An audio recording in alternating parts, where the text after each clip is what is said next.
Hi, Chef. I did my book report on Anthony Bourdain's Kitchen Confidential.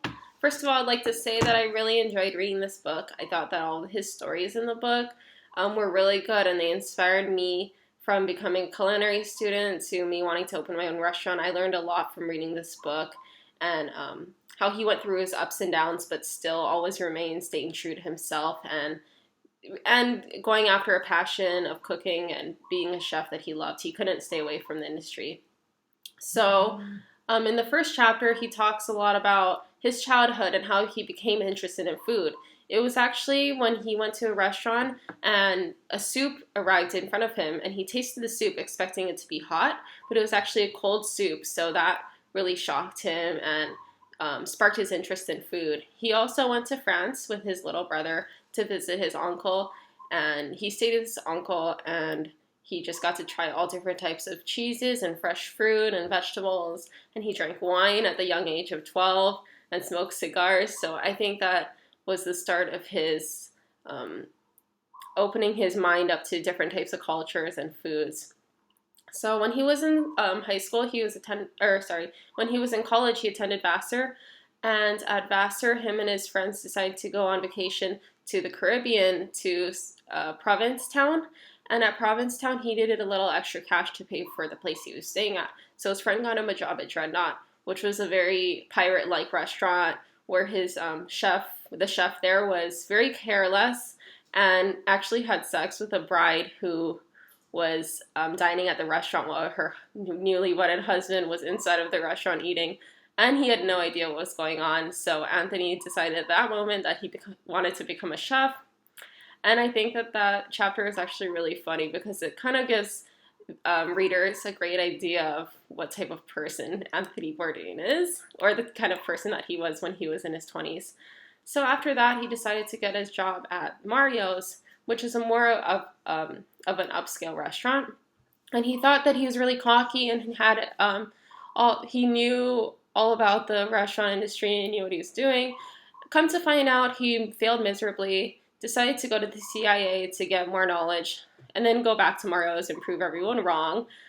So he goes to the CIA, goes back to Mario's, works there for a little bit, and then he moves back to New York where he works for really high pay as an executive chef at a lot of failing restaurants. Instead of getting paid really low pay and working for great chefs and learning from experience and stuff like that, he works for a lot more because of his heroin addiction and drug addiction and alcoholism.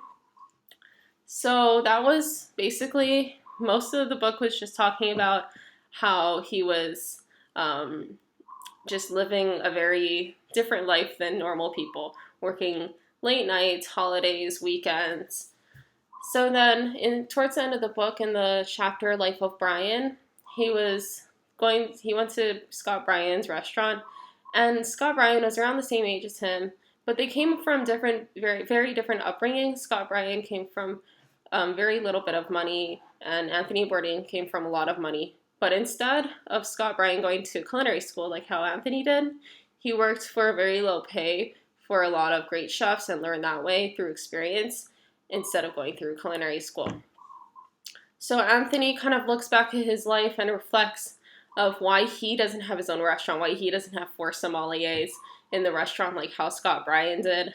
And I think he kind of regretted some of the choices that he made earlier in his life.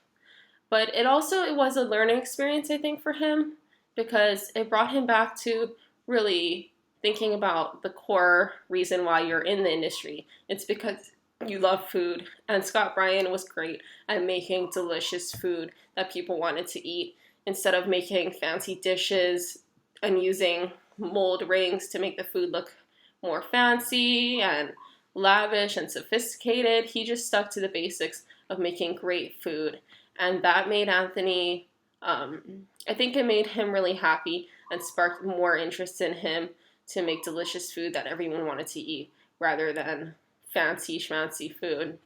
I also think that in his next chapter, the chapter about him going to Tokyo, really helped him open up his mind to different cultures and different types of food, similar to the experience he had when he was a little boy in France.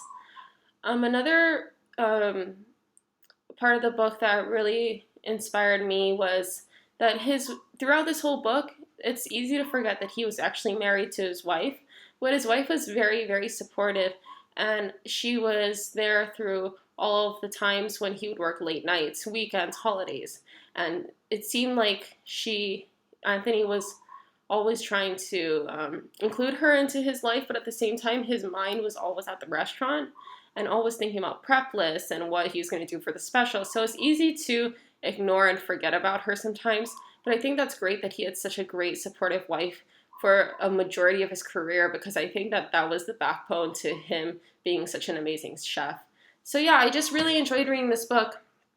I would recommend it to anyone going into culinary school, anyone considering going into the culinary industry, because this really is like an inside scoop to such a